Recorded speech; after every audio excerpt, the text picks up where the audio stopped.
প্রিয় তৃতীয় শ্রেণীর শিক্ষার্থীরা, আশা করছি তোমরা সবাই ভালো আছো। তোমাদের বার্ষিক পরীক্ষার বিষয় হিন্দু ধর্মের 3 নম্বরে যে শুদ্ধ অশুদ্ধ আসবে সেগুলো নিয়ে আজকের ভিডিওতে আমি পূর্ণাঙ্গ আলোচনা করছি। তোমাদের প্রথম অধ্যায় স্রষ্টা ও সৃষ্টি থেকে তোমরা শুদ্ধ অশুদ্ধ শিখবে এই 5টি। আমি এই 5টির উত্তরও এখানে দিয়ে রেখেছি। 1 নম্বরে তোমরা দেখতে পাচ্ছ আমাদের পৃথিবী অনেক সুন্দর, এটি শুদ্ধ। এইভাবে তোমরা প্রথম অধ্যায় থেকে 5টি শিখে নিবে। এরপরে তোমাদের দ্বিতীয় অধ্যায় হলো দেবদেবী ও পূজা। এই দ্বিতীয় অধ্যায় থেকেও আমি 5টি শুদ্ধ অশুদ্ধ দিয়েছি। এই 5টি শুদ্ধ অশুদ্ধের উত্তর এখানে নিচে দেওয়া আছে। যেমন 1 নম্বরে আছে ঈশ্বর এক এবং অদ্বিতীয়, এটি শুদ্ধ, সেজন্য এখানে উত্তরে শুদ্ধ লিখেছি। 5 নম্বর পড়িয়ে শোনাচ্ছি, পূজা করলে দেবতারা অসন্তুষ্ট হন। পূজা করলে দেবতারা সন্তুষ্ট হন, কিন্তু এখানে অসন্তুষ্ট দিয়েছে, ভুল দিয়েছে, তার মানে এটা হচ্ছে অশুদ্ধ। এরপরে তোমরা দেখতে পাচ্ছ তৃতীয় অধ্যায় মহাপুরুষ ও মহীয়সী নারী এবং ধর্মগ্রন্থ। এই অধ্যায় থেকে আমি 6টি শুদ্ধ অশুদ্ধ দিয়েছি।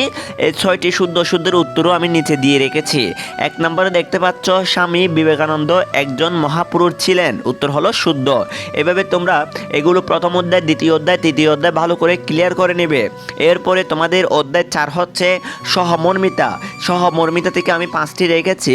1 হচ্ছে সহমর্মিতা বলতে বোঝায় অপরের সুখ দুঃখ বা আনন্দ বেদনাকে নিজের মনে করা। আসলে সত্যি কথা, সেজন্য এটা কি দিয়েছে, শুদ্ধ দিয়েছে। এইভাবে তোমরা 5 পর্যন্ত ক্লিয়ার করবে। এরপরে তোমাদের আসবে অধ্যায় 5 নম্রতা ভদ্রতা ও অগ্রাধিকার। এর থেকেও আমি 5টি দিয়েছি, এখানে 2টা দেওয়া আছে। এরপরে তোমরা দেখতে পাচ্ছ এদিকে দেওয়া আছে 3, 4, 5, 1, 2, 3, 4, 5-এর উত্তরও নিচে দেওয়া আছে। 5 নম্বরটা আমি পড়িয়ে শোনাচ্ছি, অগ্রাধিকারের ফলে সমাজ হয়ে ওঠে শান্তিময় আনন্দময়। সত্যি কথা, তার মানে এটা শুদ্ধ। এরপরে তোমরা দেখতে পাচ্ছ তোমাদের 6ষ্ঠ অধ্যায় সততা ও সত্যবাদিতা। এখান থেকে আমি তোমাদের শুদ্ধ অশুদ্ধ দিয়েছি 7টি। এই 7টির উত্তরও নিচে দেওয়া আছে। 1 নাম্বার সদা সত্য কথা বলা ও সৎপথে চলাকে বলে সততা, এটি শুদ্ধ। এইভাবে তোমরা অবশ্যই 7টি প্রশ্ন দেখে নিবে। এরপরে তোমাদের 7ম অধ্যায় স্বাস্থ্য রক্ষা ও আসন। এখান থেকে আমি তোমাদের দিয়েছি 5টি। এই 5টিরও উত্তর নিচে দেওয়া আছে। 1 নম্বর পড়ে শোনাচ্ছি, শরীর সুস্থ থাকলে মন ভালো থাকে, উত্তর শুদ্ধ। 5 নম্বর পড়ে শোনাচ্ছি, পদ্মাসনে পা দুটি সাপের মতো দেখায়, এটি অশুদ্ধ। এরপরে তোমাদের 8ম অধ্যায় দেশপ্রেম। এখান থেকেও আমি 5টি শুদ্ধ অশুদ্ধ রেখেছি। প্রথমে দেখতে পাচ্ছ দেশপ্রেম মানুষের মহৎ গুণ, শুদ্ধ। 2 নম্বর স্বাধীনতাকে রক্ষা করা প্রত্যেক মানুষের দায়িত্ব ও কর্তব্য নয়, অবশ্যই কর্তব্য। এখানে নয় বলেছে মানে অশুদ্ধ, সেজন্য 2 নম্বরে দিয়েছে অশুদ্ধ।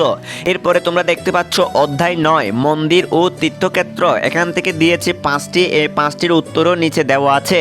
1 নম্বর দেবতাদের নাম অনুসারে মন্দিরের নাম হয়, অবশ্যই এটি শুদ্ধ বাক্য।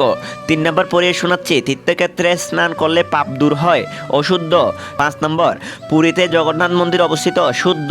4 নম্বর দিনাজপুরের ঢাকেশ্বরী মন্দির অবস্থিত, অশুদ্ধ, কারণ ঢাকেশ্বরী মন্দির ঢাকায় অবস্থিত।